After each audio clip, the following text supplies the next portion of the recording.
KSU സംസ്ഥാന committee പിരിച്ചുവിടണമെന്ന് ഒരു വിഭാഗം ആവശ്യപ്പെട്ടതിനെ തുടർന്ന് പുനഃസംഘടനാ നടപടികളിലേക്ക് KSU ദേശീയ നേതൃത്വം കടന്നിരുന്നു. ദേശീയ സെക്രട്ടറി ശ്രാവൺ റാവു ഇന്ന് KSU സംസ്ഥാന നേതാക്കളുമായി കൂടിക്കാഴ്ചയും നടത്തി. ഇതിനിടെയാണ് യൂത്ത് കോൺഗ്രസിലും പുനഃസംഘടനാ ആവശ്യം ഉയർന്നിരിക്കുന്നത്.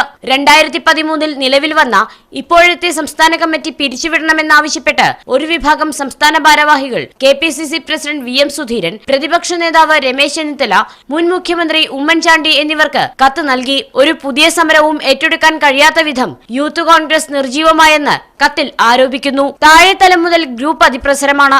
പാർട്ടി പ്രതിപക്ഷത്തിരിക്കെ ശക്തമായ സമരമുഖം തുറക്കേണ്ട സംഘടനയാണ് യൂത്ത് കോൺഗ്രസ്. അതിനാൽ സംസ്ഥാന കമ്മിറ്റി പിരിച്ചുവിട്ട് പുതിയ കമ്മിറ്റി രൂപീകരിക്കണമെന്നാണ് ഇവർ ആവശ്യപ്പെടുന്നത്.